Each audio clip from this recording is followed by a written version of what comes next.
Ek sien die ouens het dan vandag so die losse in die hitte. As jy die weer is, op sy Lusa 45, op sy Lusa is, en as jy iets, as jy weet wat sy Lusa 45 is, dan sê ek iets vir jou uit.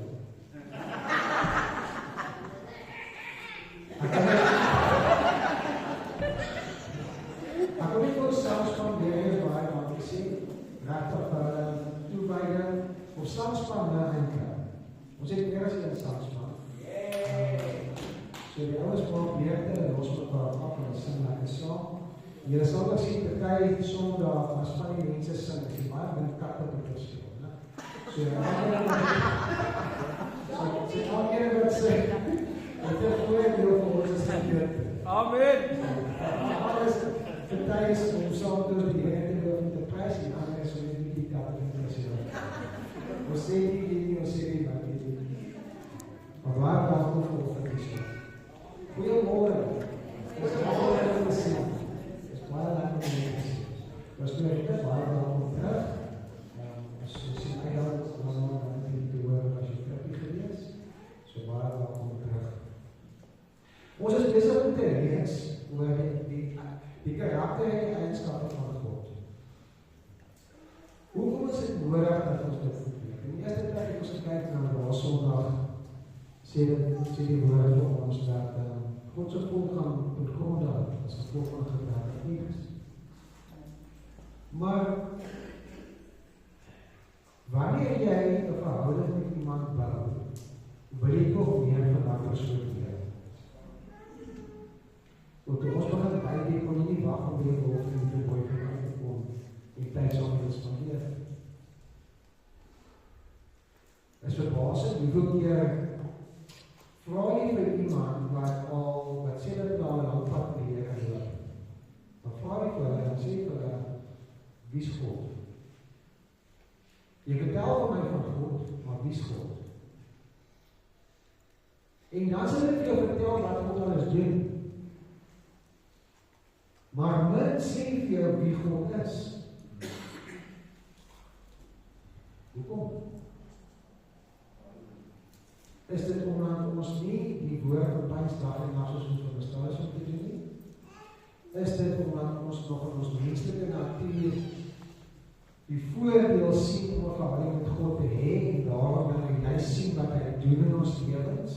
Op 'n goeie punt ook nie, want ons sien ook die wonderwerke wat hy vir ons doen. Of is dit dat ons nie verstaan wat die woord van ons sê wanneer dit kom by wie God is? Want wie God is fundamenteel tot ons verhouding met hom. Maar jy kan toch nie 'n verhouding met iemand hê as jy nie weet wie dit is. Jy kan weet wat hy doen, maar ek kan weet wat iemand anders te doen sonder om ooit in my lewe te ontmoet.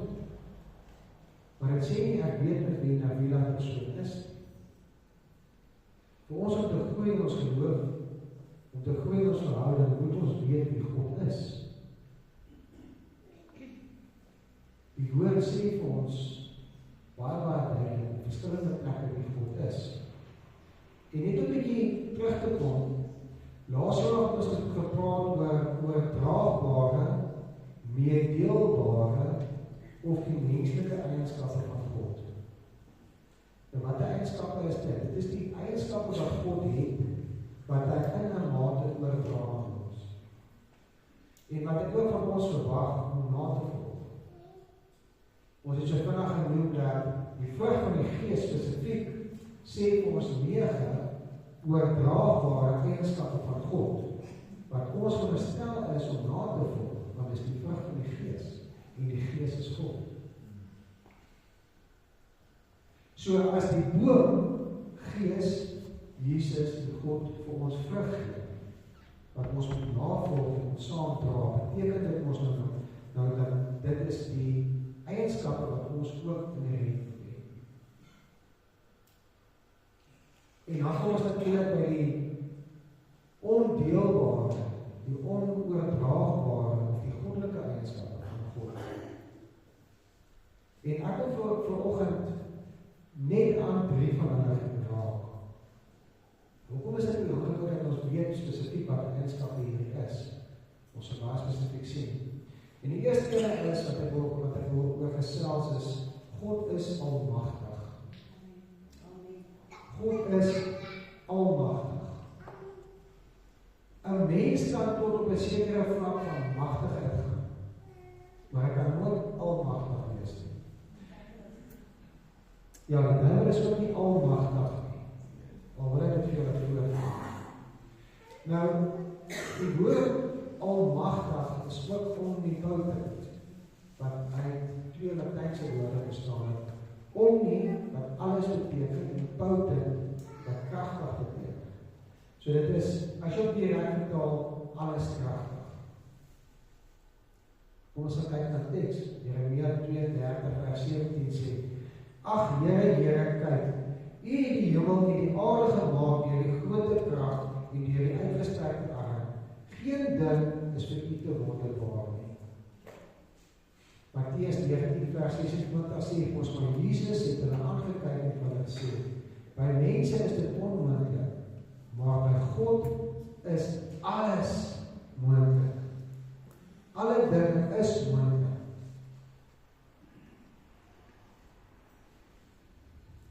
Ons kry twee voorbeelde uit die woord uit van God se almagtigheid.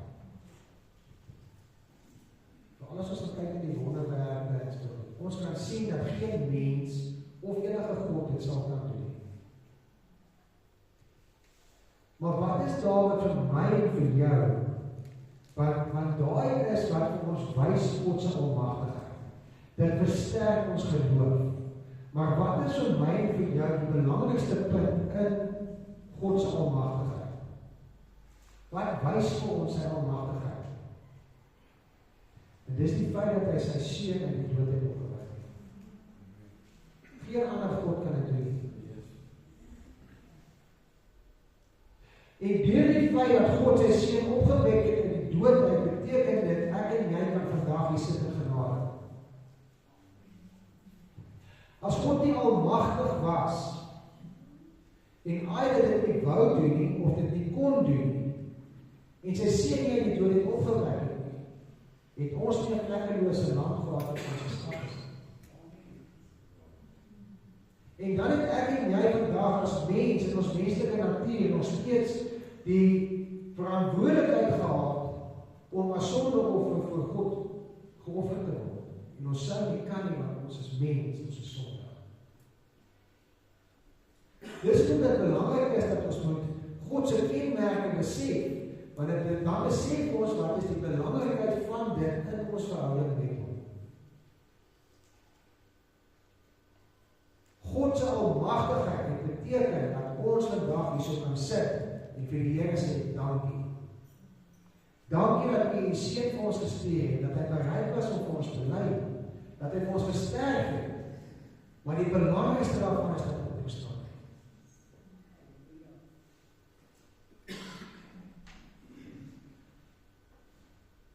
Geen van God se kenmerke, die een is nie belangrik is nie. En ek wil dit duidelik maak, ons gaan nie deur almal kan gaan nie. Ons gaan vandag net kyk na 3, dan volgende week gaan ons kyk na 3 onmeedeelbaar is, en dan gaan ons weer Sondag daarna, die Sondag daarna 3 meedeelbaar is en 3 meedeelbaar is. Maar dat is baie meer. Ek wil net uitwys hoekom dit belangrik is dat ons hierdie tipe van goed besef en verstaan. Hoekom is dit belangrik vir my om te besef dat God is almagtig?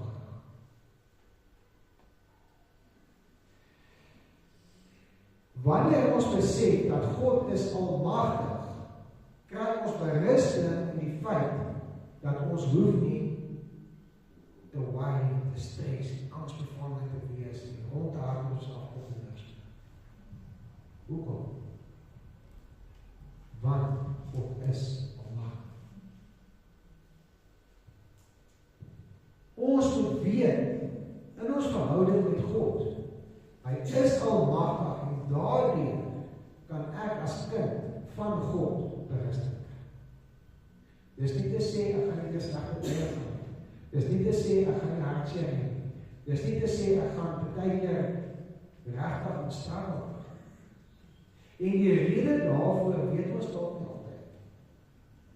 Maar wat kan ons weet? God is almagtig.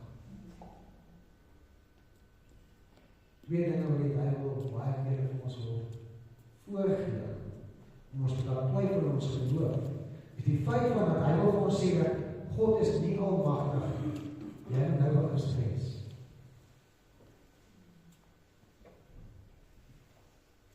Of wat probeer sê, moet nie waar nie, dis iets kleins.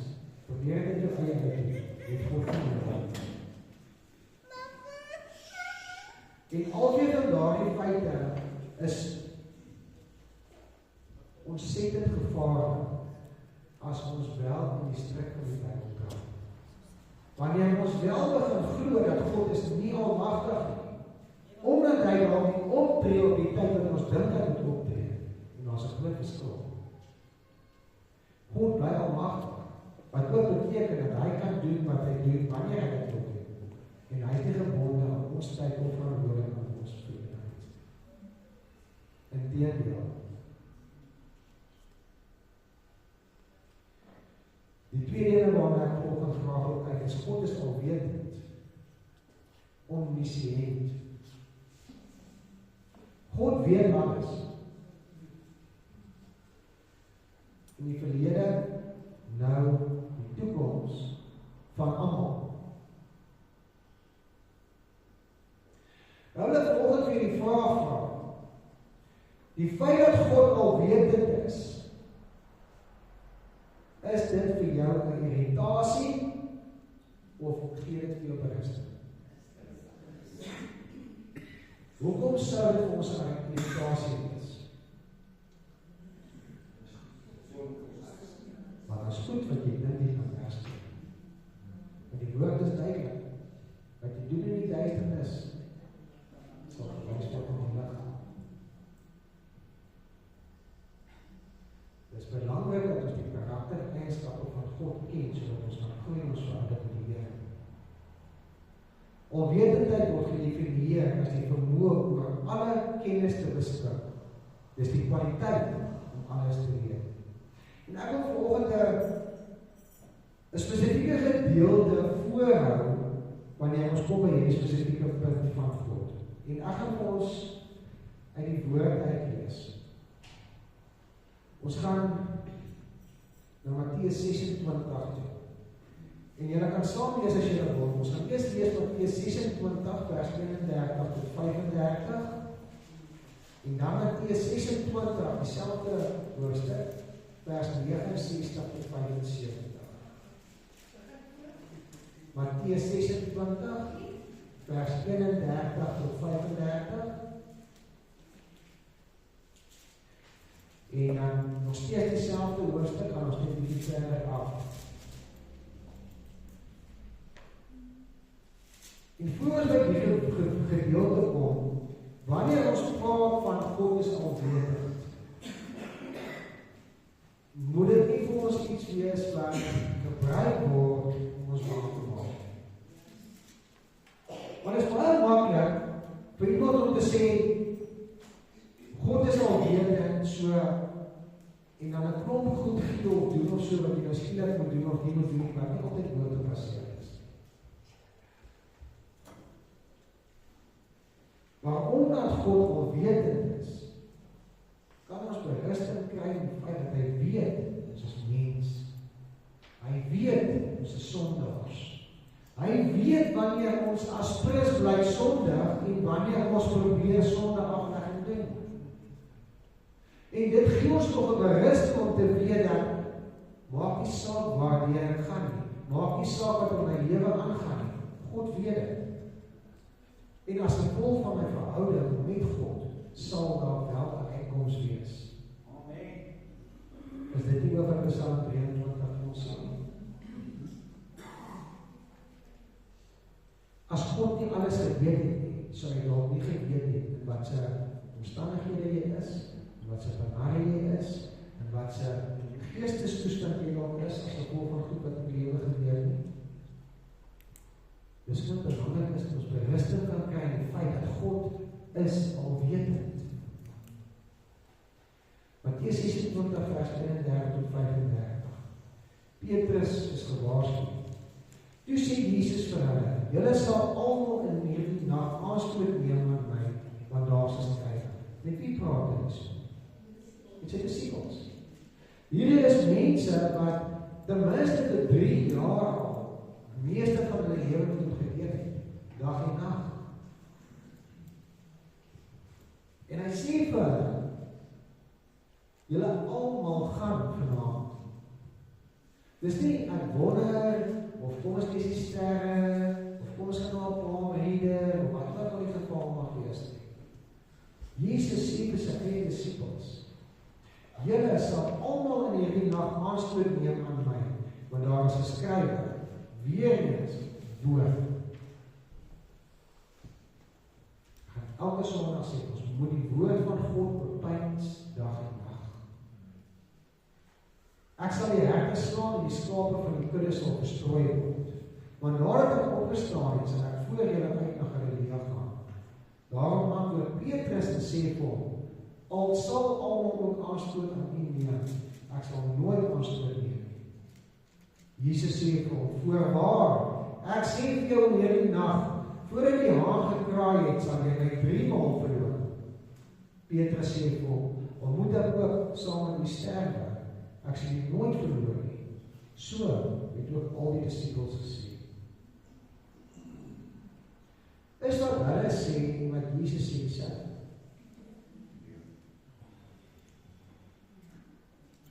Is wat ons dink en wat die Here vir ons beplan noodwendig dieselfde?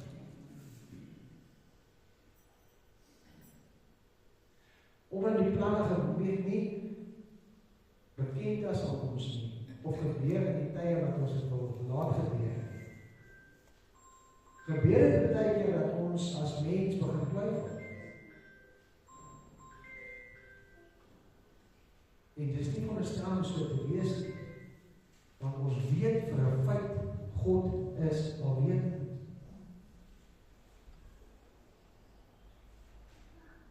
Vers 69, Jesus deur Petrus verloor.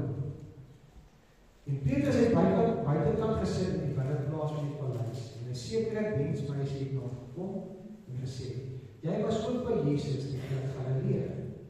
Maar hy het toe voor almal onken gesê, ek weet nie wat jy sê nie. En terwyl hy uitgaan aan die poort, toe sien 'n ander diensmeisie hom gesê aan die wat daar was. Hierdie een was ook by Jesus, die Nasareër. En met 'n eed ontken dit weer, ek ken die man nie. Maar 'n bietjie later kom die wat daar staan en sê vir Petrus, waarlik, jy is ook een van hulle, want ook jou spraak maak jou bekend. Toe begin hy homself te verwens en te sweer, ek ken die man nie. En dadelik het die haan gekraai, Petrus het die woord van Jesus onthou, wat hy vir hom gesê het, voor die haan kraai, sal jy my 3 keer verloor. En hy het buite toe gegaan en bitterlik geween. Hoekom is hierdie gedeelte vir ons so belangrik as ons gesels oor God se kenmerk van alwetendheid?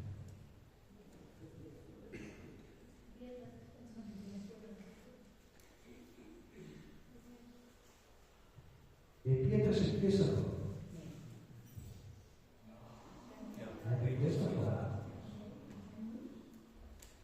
Maar Jesus het geweet, hy gaan die keuse maak. Wie die Here dat ons met tyd die verkeerde keuses maak? Ja.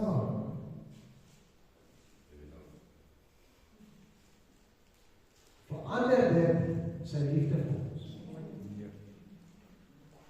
So in die feit dat ons kan weet dat God is alwetend, het ons berusting. Maar die feit dat God alwetend is, en ek wil 3 spesifieke punte uitlig hierso. Hulle het vir Petrus herken aan die manier waarop hy praat. En ek wil net hierso stil staan, want wat ons sê, ons het net daarop gesels, dat die mag van die lewe en dood is die tong. Dat wat ons sê ons baie keer, waar ander mense in die by is, van daai mense, of ons sê partykeer goed vir onsself van ander mense wat ons dink God nie weet nie.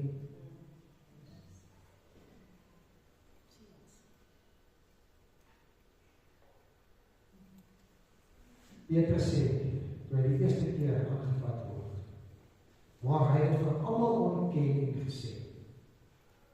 Hy het vir almal ontken en gesê. Die tweede keer sê het vir ons, en hy het met 'n eed ontken. Nou is dit verder. So eers het hy net gesê, nee, ek ken hom nie.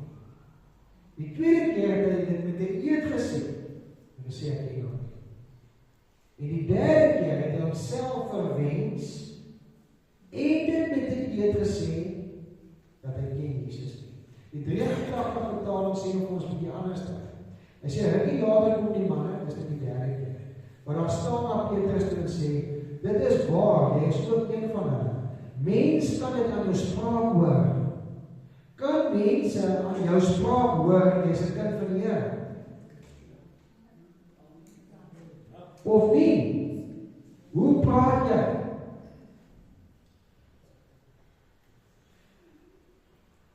Volgende vers sê hy, toe begin hy vloek, en hy sweer, ek ken die man nie. En op daardie oomblik het hy daaraan gekry.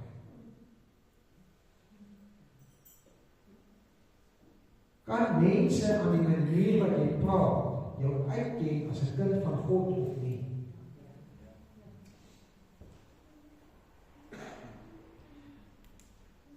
Jesus sê vir hom, jy gaan my 3 keer verloor. Die eerste keer was net deur ongewone ontkenning. Die tweede keer was deur eed agterleef, deur te sweer.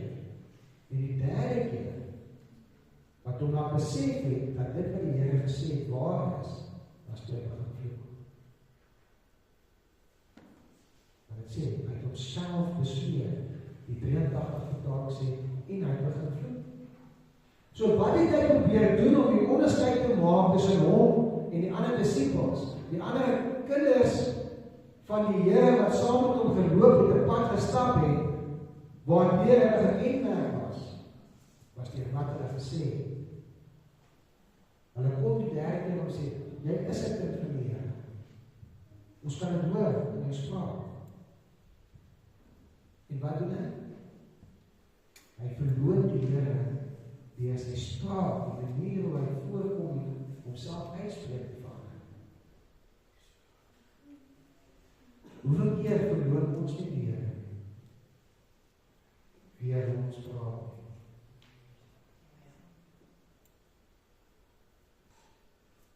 Want om te praat teen wat die Bybel sê is verloning. Dis wat ons leer. Die Here sê vir my 3 keer verloon. Wanneer ons sleg praat van ander mense, wanneer ons loop en skinder van ander mense, wanneer ons aanmerkings en opmerkings maak van ander mense, wat nie noodwendig opbouend is nie, wat nie noodwendig woordgebaseerd is nie, dan verloon ons die Here.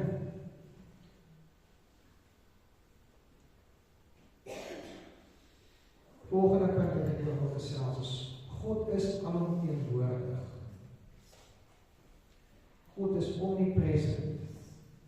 Psalm 139 vers 7 tot 10 sê, waar sal ek heen gaan van die Gees en waarheen vlug van die aangesig? Klim ek op na die hemel, U is daar, en maak ek die doderyk my bed, kyk, U is daar. Neem ek die vleuels van die dager raak, gaan ek by die uiteinde van die see woon, daar sal U hand my lei en die regterhand my vashou. Spreuke 15 vers 1 tot 3 sê, 'n sagte antwoord keer die grimmigheid af, maar 'n krenkelike woord waar die toorn opkom. Die tong van die wyse betuig van grondige kennis, maar die mond van die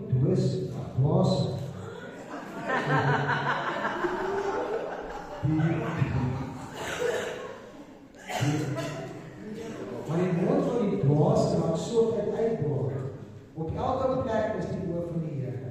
Op elke plek is die oor van die Here. Die derde vers sê vir ons, op elke plek is die oor van die Here. En hulle, sy oor, beskou opmerksaam die slegtes en die goeies. Hebreërs 4 vers 13 sê, daar is geen skepsel onsigbaar voor hom nie, maar alles is oop en bloot voor die oë van hom met wie ons te doen het. Wat vir my mooi is die eerste vers, die eerste gedeelte wat ons gelees het. Die tweede vers, Spreuke en Hebreërs sê vir ons dat maak nie saak of jy goed of sleg doen nie, God is daar. Hy weet wat hy doen. Maar Psalm sê vir ons in 'n goeie positiewe manier dat juis omdat God daar is, maak dit nie saak waar jy is nie. Elkeen van ons is op 'n ander plek in ons lewens. Elkeen van ons is op 'n ander plek in ons verhouding met die Here. Elkeen van ons het verskillende oorloë wat ons moet veg in ons lewens. Maar bring dit nie vir ons berusting as ons kyk op Psalm 139 om te sê, dit maak nie saak waar is nie. God is hier by my. Hy is by my, maak nie saak waar is nie.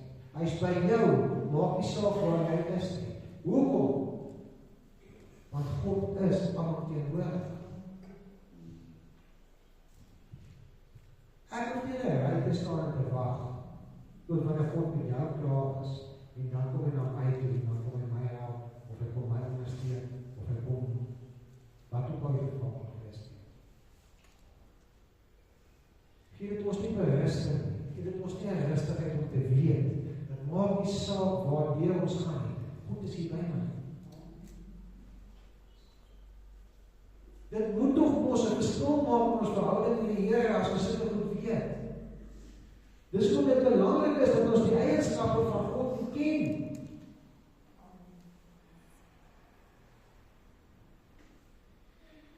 1 Korintiërs 6 vers 19. Of besef julle nie dat julle liggaam 'n tempel van die Heilige Gees is nie? Julle het die Heilige Gees wat in julle woon, van God ontvang en julle behoort nie aan julleself nie. Kinders van God het die Heilige Gees binne in hulle.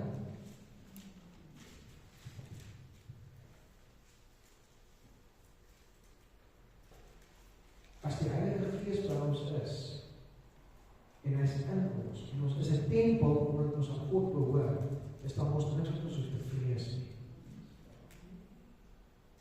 Hoekom is dit dan nog steeds wanneer ons baie keer deur moeilike tye gaan, dat ons wil twyfel en dat ons wil vrees?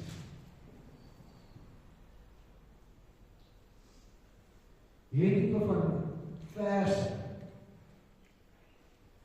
sê tog vir ons dat God is altyd by ons. En God was al by mens in al drie sy drie eenheid persoonlikhede. Jesaja 66 vers 1 sê vir ons dat die Vader was al by die mens. Johannes 1 vers 48 sê vir ons dat die Seun was al by die mens. En Psalm 139 sê vir ons dat die Heilige Gees is by ons.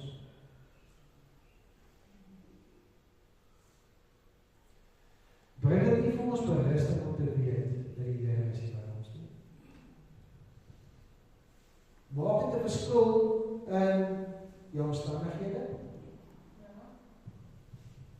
Nee, dit doen nie. Dit maak nie 'n verskil in jou omstandighede nie. Dit maak 'n verskil in hoe jy jou omstandighede hanteer. Omdat ons kinders van God is, beteken nie ons gaan maaskyn en roos sê elke dag in ons lewe nie. Dit beteken nie ons gaan nie meer slegte omstandighede gaan nie. Dit beteken nie dat ons deur moeilike tye in ons lewe gaan nie. Daar omstandighede gaan daar wees. Maar hoe ons dit hanteer, se verskil kom in met ons verhouding met God. En ons verhouding met God groei omdat ons weet wie hy is.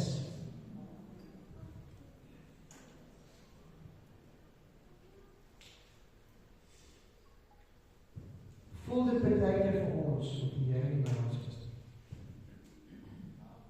Ja,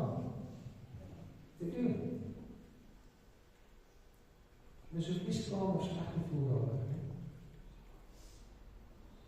Want wat ons voel is nie noodwendig waar nie. En ons verstilte wanneer ons begin besef, wanneer ons kyk na die vers wat ons nou gelees het, sê vir ons, wanneer jy 'n kind van God is jy 'n tempel van die Heilige Gees en is die Heilige Gees in jou.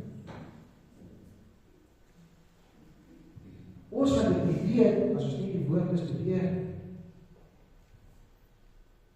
Is daar 'n verskil in die Heilige Gees se geopenbare teenwoordigheid? Ja.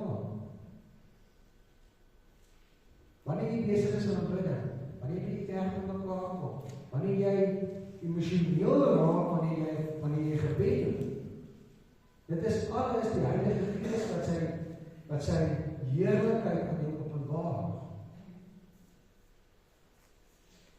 Dis nie te sê dit is altyd wat die Heilige Gees bedoel is nie. Want die woord sê dit nou ons vir my, die Heilige Gees is altyd by my, want dit is 'n Here. En al voel ek baie keer alleen, en al voel ek baie keer ek moet dit ding op my eie aanpak, en dit voel al baie keer vir my as die Heilige Gees nie by my is, maak dit nie noodwendig waar nie. Ek kan baie goed voel. Ons het nog gesien weer wat die tydperk in die wêreld is. Waar mense opinie sê van hulle geloof, die seksualiteit, wie hulle is. Dit maak nie wat jy voel. Die feit dat jy voel wat jy voel, maak dit nie noodwendig waar.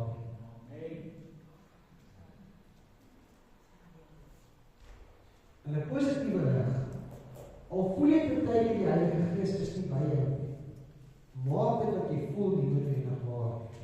Want hy is by. Hoe weet ek dit? Want God se woord sê dit.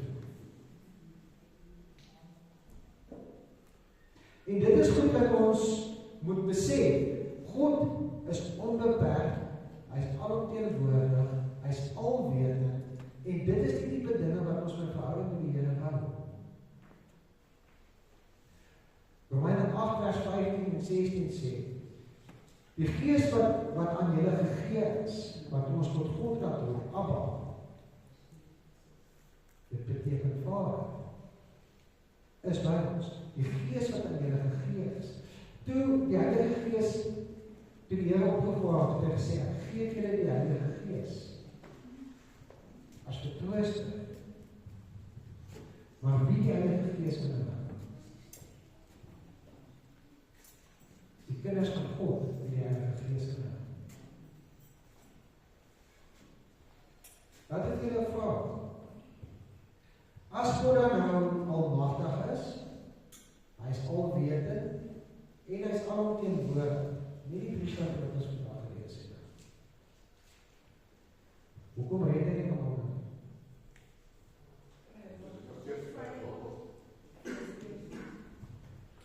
As gevolg van ons eie keuses.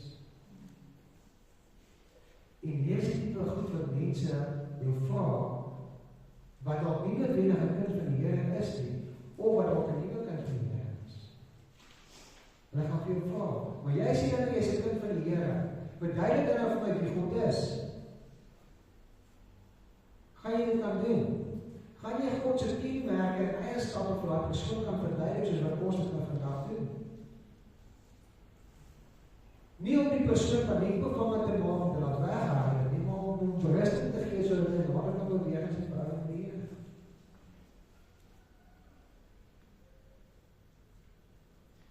Ek sê gereeld dat die woord van God is ons grondslag waarop ons hele lewe moet bou.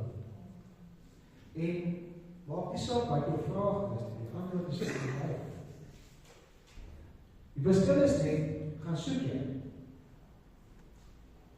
Of is dit makliker vir ons om net aannames te maak? As ons die vraag dan weer vraag, as God dan alomteenwoordig is, hy is alwetend en hy is almagtig, hoekom red hy dan nie net hom? Prediker 7 vers 29 sê, kyk, net dit het ek uitgevind, dat God die mens reg gemaak het,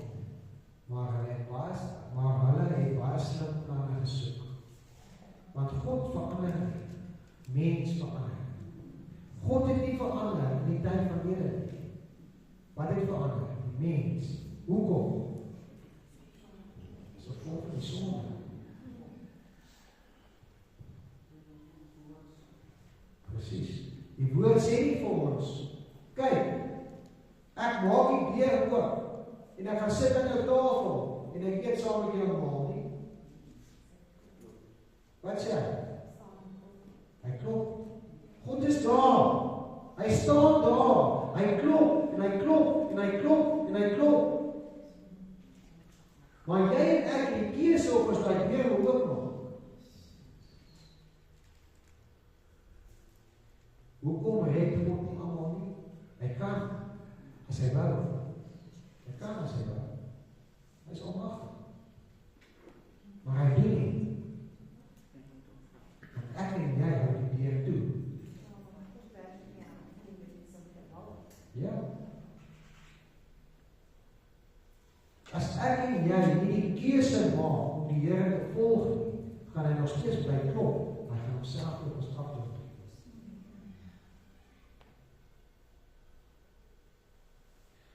Ons het 'n skewe persepsie van wie God is. Ons dink altyd, of ons dink baie keer dat hy is net daar om te straf, en hy is net daar om mense te oordeel, en kyk selfs in die Ou Testament wat het gebeur en allerhande goed. Maar wanneer jy God se karaktereienskappe gaan ondersoek, en jy begin lees wat die woord vir jou sê, dan kan jy sien dat baie dinge het gebeur, sodat ons juis beskerm moet word.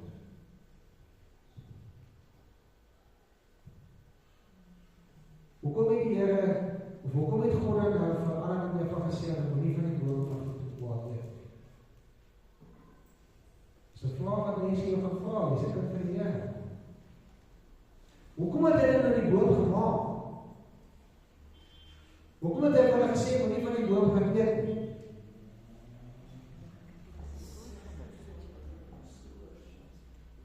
Gehoorsaam aan God die Vader. In die tweede plek daarvan was gewees dat, solank as hulle nie van die boom eet nie, is hulle beskerm in die tuin van Eden. Want hulle is sondeloos. Wat se sonde was veroorsaak toe hulle van die boom geëet het? Ongehoorsaamheid.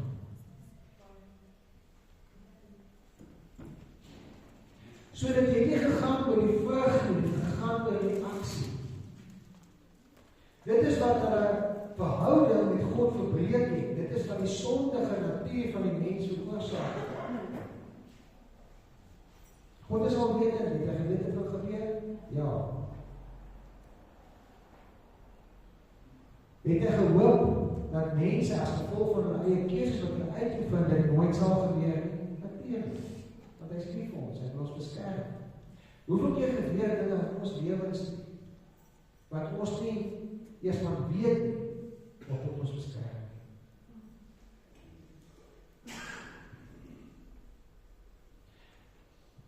Ek maak 'n aanname. Ek dink nie Adam en Eva dat die noodwendig geweet hoekom God hulle nie wil hê moet hulle vrou nie. As hulle miskien geweet het, sou hulle nog 2 keer gedink het voor hulle wel dit gedoen het. So God openbaar nie altyd aan ons met dit wat hy vir ons doen en dit wat hy vir ons gee, maar hy wil ons altyd beskerm, want hy wil vir ons die beste hê wat ons moontlik kan kry as gevolg van ons gehoorsaamheid, ons verhouding met hom, sy liefde vir ons as paradys.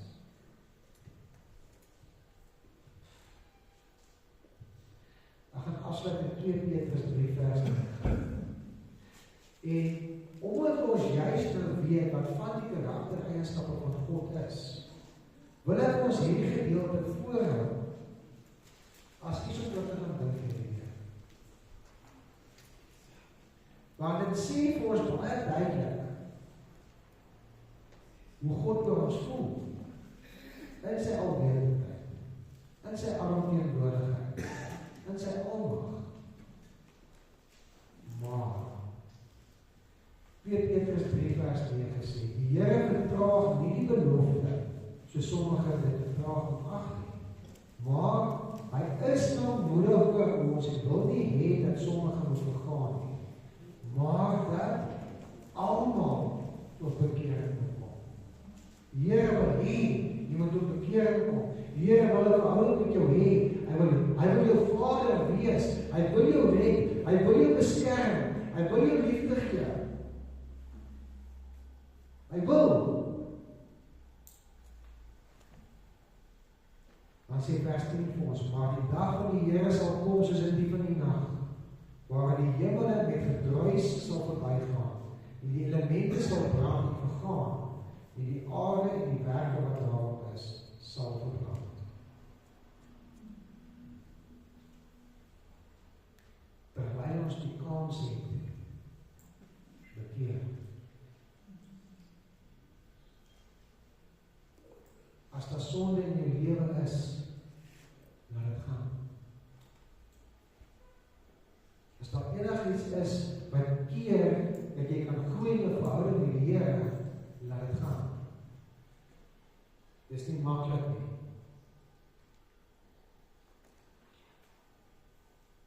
Doen ons dit alleen? Nee. Ons het mos nog gelees. Die Heilige Gees is in ons. So kom ons gaan dink bietjie hierdie. Kom ons gaan doen 'n bietjie introspeksie en gaan kyk. Die Here is al teenwoordig. Hy is al wetend. Hy is aldag, dit is van volgende Sondag oor nog praat. So laat dit ons motiveer om te sê, maar hy wil nie die beskerming van die Heilige Vader inkom. Hier gehoorsaam, hier sonde afleg en tot die bekeer. En ons gaan kyk, die in die toekoms, hoe ons praat. Want al dink ons net iemand is, maar die Here weet. En dit maak nie die feit dat ons dit dink, weet ons sterk. Want hy weet. 2 Petrus 3 vers 9. Die Here wil hê almal tot bekeer. Amen.